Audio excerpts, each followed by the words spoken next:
Assalamu alaikum dear friends and students, this is Adil Eजाज Ahmad. dear friends and students, आज के lecture में हम सिर्फ और सिर्फ जो इम्यूनिटी चैप्टर मैंने स्टार्ट किया हुआ था, तो ये जो है लास्ट लेक्चर है उस चैप्टर का इम्यूनिटी का। तो इस लेक्चर में हम सिर्फ थोड़ा सा रिव्यू करते हैं कि इम्यूनिटी चैप्टर में हम लोगों ने क्या क्या पढ़ा। तो डियर फ्रेंड्स, जो पहला चीज़ जो है इंड्यूस्ड इम्यूनिटी, एक नया लफ्ज़ है इंड्यूस्ड इम्यूनिटी। क्या है induce? Using antibodies to resist immune system. यानी इंड्यूस्ड इम्यूनिटी ये है कि जो एंटीबॉडीज़ को क्या करना, यूज़ करना और हमारे इम्यून सिस्टम को डेवलप करना, रेज करना अगेंस्ट ऑफ पैथोजन के खिलाफ या एंटीजन के खिलाफ। सिंपली इंड्यूस का मतलब ये है कि एंटीबॉडीज़ को इस्तेमाल करना। अब इसके जो है दो टाइप्स है, एक है एक्टिव इम्यूनिटी, एक है passive immunity. Active immunity antibodies produce in the person body. अब जो एक्टिव इम्यूनिटी है पेशेंट या पर्सन की अपनी ही एंटीबॉडीज डेवलप करना, प्रोड्यूस करना। अब पैसिव जो है antibodies from in other organism inter in the person body. अब एक पेशेंट है, उसकी बॉडी के अंदर खुद ब खुद क्या हुआ, उसकी अपनी एंटीबॉडीज प्रोड्यूस हुआ, ठीक है, उसको क्या कहते हैं एक्टिव इम्यूनिटी। या दूसरा जो है एक पेशेंट है, उसको दूसरे बंदे से, दूसरे ऑर्गेनिज्म से एंटीबॉडी उसमें इंटर करना। अब दूसरा जो है, इसकी जो है दो टाइप्स है। नेचुरल तरीके से जो होगा, pathogen enter the body in a natural manner. For example normal flora जो होते हैं, इन्फ्लुएंजा जो होते हैं, इन्फ्लुएंजा लग गया तो उसमें जो है हमारी बॉडी कि जो इम्यून सिस्टम है वो एंटीबॉडीज प्रोड्यूस करते हैं। या नेचुरल तरीके से हमने कोई खाना खाया, फूड खाया, उसमें पैथोजन चला गया तो उस पैथोजन के खिलाफ हमारी बॉडी क्या करते हैं, एंटीबॉडीज सिक्रेट कर रहा है, तो उसको कहते हैं नेचुरल तरीके से एंटीबॉडीज प्रोड्यूस होना। दूसरा जो है आर्टिफिशियल तरीके से, the pathogen is introduce into the body as a vaccine. ठीक है, वैक्सीन के जरिए से क्या करना, उस बॉडी में इंटर करना, फिर बॉडी को डेवलप करना। एक बार फिर बता रहा हूँ, इंड्यूस इम्यूनिटी का मतलब ये है कि use antibodies develop the immune system. Use antibody and develop the immune system is called induce immunity. इसकी दो टाइप्स है, एक एक्टिव इम्यूनिटी, एक पैसिव। एक्टिव इम्यूनिटी का मतलब ये है कि पर्सन की अपनी ही एंटीबॉडीज प्रोड्यूस होना। अब जो पैसिव जो होते हैं, दूसरे ऑर्गेनिज्म का एंटीबॉडी क्या करना, उसमें इंटर करना, डालना, ताकि उसकी जो इम्यून सिस्टम है डेवलप हो जाते हैं।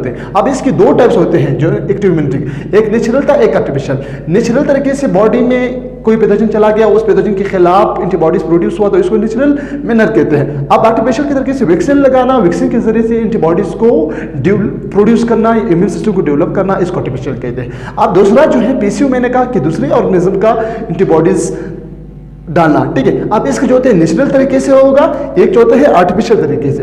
अब नेचुरल तरीका क्या होता है, किस तरह एक ऑर्गेनिज्म से दूसरे ऑर्गेनिज्म में जब एंटीबॉडीज जाएगा तो उसका इम्यून सिस्टम डेवलप होगा। किस तरह antibodies enter a person in a natural manner, natural तरीके से। Antibodies cross the placenta into the, यानी सिंपली जो बच्चा माँ के पेट में या प्लेसेंटा में मौजूद होते हो, तो माँ की जो एंटीबॉडीज हैं वो प्लेसेंटा क्रॉस करके उस बच्चे में चले जाते हैं और बच्चे का जो इम्यून सिस्टम है या पैथोजन उसके अंदर है उसके साथ लड़ना शुरू कर देते हैं। नेचुरल तरीका है। ऑर्गेनिज्म तो डिफरेंट पैसिव इम्यूनिटी है, दूसरे ऑर्गेनिज्म से आया, लेकिन एक नेचुरल तरीके से।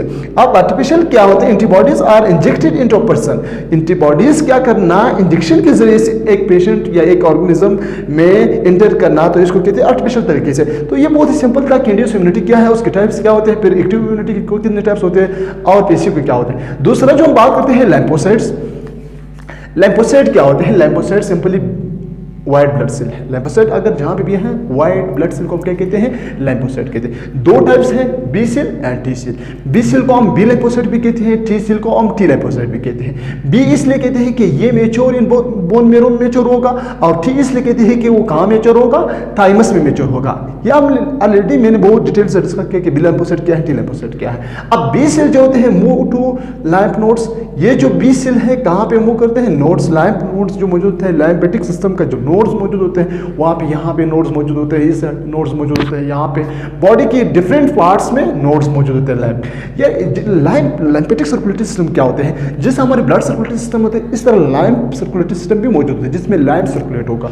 तो उसके जो नोड्स होते हैं, स्टेशंस मौजूद होते हैं, ये उस तरफ चले जाते हैं बी लैम्फोसाइट। वहाँ पे रिकॉग्नाइज एंटीजन और एंटीजन को रिकॉग्नाइज करते हैं, फिर उसके बाद क्या करते हैं, मस्ट प्रोड्यूस एंटीबॉडीज। या उसके लिए एंटीबॉडीज प्रोड्यूस करते हैं। सम जो होते हैं रिमाइन मेमोरी सेल और कुछ मेमोरी सेल बन जाते हैं। बी सेल जो होते हैं प्लाज्मा सेल बनाते हैं, प्लाज्मा सेल एंटीबॉडीज बनाते हैं और कुछ जो होते हैं मेमोरी सेल बन जाते हैं। ठीक है, ये था बी सेल का रोल। अब टी सेल या T lymphocyte mature in thymus में मैच्योर होगा। इसके 4 टाइप्स होते हैं, T helper cell, T killer cell, T suppressor cells जो मौजूद होते हैं, टी मेमोरी सेल। ये 4 टाइप्स मौजूद होते हैं। टी हेल्पर सेल का काम रिकॉग्नाइज एंटीजन, जब रिकॉग्नाइज किया एंटीजन उसके बाद stimulate B cells and stimulate killer cells. B cell को स्टिमुलेट करना और स्टिमुलेट द किलर सेल्स यानी टी सेल्स को स्टिमुलेट करते हैं। टी लिम्फोसाइट्स के एक टाइप है किलर सेल्स।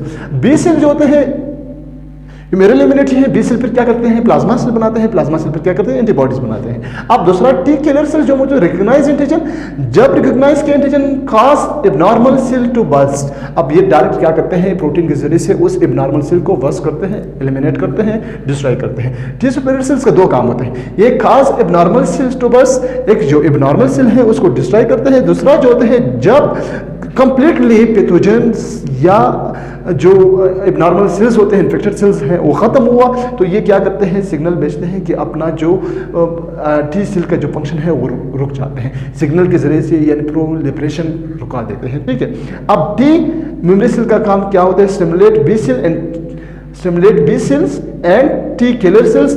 ये काम ये है। दूसरा ये रिकॉर्ड भी सेव कर रहा है ताकि दोबारा जो सेकेंडरी रिस्पॉन्स के लिए ये तैयार रहते हैं। ये था डिफरेंस इम्यूनिटी चैप्टर का लास्ट लेक्चर, थोड़ा सा मैंने रिव्यू दिया। अब इंशाल्लाह नेक्स्ट लेक्चर में अब एक नया चैप्टर स्टार्ट करते हैं। तो इस लेक्चर में मैंने सिर्फ इंड्यूस इम्यूनिटी उसके टाइप्स डिस्कस किया, दूसरा लाइम्फोसाइट क्या है और उसके टाइप्स क्या होते हैं, टी सेल है और बी सेल होते हैं। ये थोड़ा सा मैंने रिव्यू दिया है। अगर इस वीडियो से कुछ फ़ायदा हुआ है डियर फ्रेंड्स एंड स्टूडेंट्स तो लाजमी अपने दोस्तों के साथ शेयर करें और हमें दुआ में याद रखना। अल्लाह हाफ़िज़।